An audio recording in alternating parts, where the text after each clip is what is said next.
ალობა კახეთში დედოფლის ღაროში ხორბლის უპრეცედენტო დიდ 120 ტონაზე მეტ მოსავალს ელოდებიან. უწყოთ რეჟიმში მუშაობს ათეულობით ტექნიკა, გლეხები და ფერმერები ხორბლის დაბალი ფასით არიან უკმაყოფილოები და დარგის განვითარებისთვის ხელისუფლების დახმარებას ითხოვენ. როგორ მიმდინარეობს ალობა კახეთში და რას აკეთებს სოფლის მეურნეობის სამინისტრო ხორბლის მოსავლის რეალიზაციისთვის და გლეხების დასახმარებლად? ნახეთ თეალა ვერდაშვილის, მაკალაშხიას, პაატა ჭეჭვლიანის რეპორტაჟი დედოფლის ღაროდან. აი ნახეთ წელს როგორი კარგი მოსავალია. თავთავი არის სავსე ხორბლის მარცვლით და აი დედოფლის წყაროელი ელიზბარ იმერლიშვილი წელს ხორბლის უხმოსავალს ელოდება. ფერმერი ამბობს, რომ 1 ჰექტარ მიწის ფართობზე 4 ტონამდე ხორბალს აიღებს, თუმცა ამ დრომდე არ იცის სად და როგორ დააბინავებს მოსავალს. მისი თქმით, წელს მარცვლეულ კულტურას მყიდველი ნაკლებად ყავს, რაც ადგილობრივ ბაზარზე მის დაბალ ფასს განაპირობებს. წელს კარგი მოსავალი იყო, მაგრამ ჯერჯერობით რეალიზაცია ვერ ხდება, იმიტომ რომ ძალიან დაბალი ფასია, მაგრამ იძულებულია გლეხი და ფერმერი რომ გაყიდოს, იმიტომ რომ მოსავლის აღებას თავისი ხარჯი აქვს, საწვავის თანხა აქვს გადასახდელი კომბაინის და იძულებულია გაყიდოს. ელიზბარ იმერლიშვილის მსგავსად ხორბლის დაბალ ფასს უჩივიან სხვა ფერმერები. მათი განცხადებით აუცილებელია სახელმწიფომ დარგის განვითარებისთვის ყურძნისა და ციტრუსის მსგავსად ხორბალზეც სუბსიდირება განახორციელოს ან დოტაციაზე აიყვანოს. ადგილობრივი გლეხების შეპესზე მექანიზატორის მიერ კომბაინის მომსახურებისთვის დაწესებული თანხის შემცირებასაც ითხოვენ და ამბობენ, რომ საწვავის გაიაფების მიუხედავად მოსავლის აღებისთვის საჭირო ტექნიკის მომსახურების ღირებულება არ შეცვლილა. ხორბლის შემსყიდველები ძალიან დაბალ ფასს გვთავაზობენ, 35 თეთრია.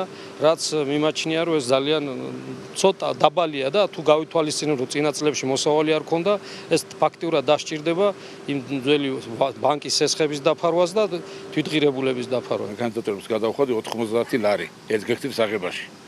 შარშანაც 90 იყო, შარშატინაც 90 იყო. საწვამა დაიკლო. მომსახურებამ არა.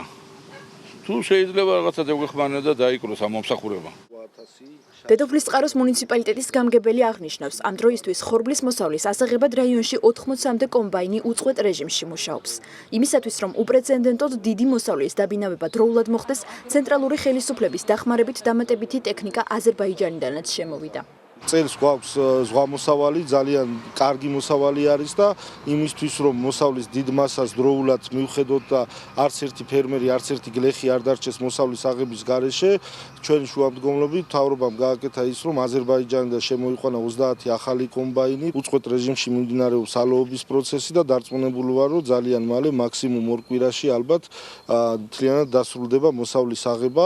სოფლის მეურნეობის სამინისტროში კი განმარტავენ, რომ ხორბლის ფასს ბაზარი არეგულირებს და მარცვლეულზე სუბსიდირება ამ ეტაპზე არ იგეგმება. თუმცა მათივე განცხადებით ადგილობრივ ბაზარზე მოთხოვნა ხორბალზე გაზრდილია და წისქვილ კომბინატები ყველა ხარისხის მარცვლეულს შეუფერხებლად ჩაიბარებენ. რეალიზების პრობლემა არ არსებობს. საქართველოს მოიხმარს წელიწადში 700,000 ტონა ხორბალს. სასუსათოს. ჩვენ ორივე საფურაჟესა და სასუსათოს მივიღეთ მხოლოდ 250,000 ტონა წელს.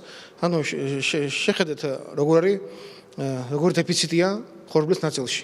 ჩვენ კიდევ იმპორტი გვჭირდება დიდი რაოდენობის იმპორტი, რომ დავაკმაყოფილოს მოთხოვნილება. წელს დედოფლის წყაროში 120,000 ტონამდე ხორბლის მოსავალს ელიან. კახეთში აღებული მარცვლეული ქვეყნისთვის საჭირო მარაგის 15%-ს აკმაყოფილებს.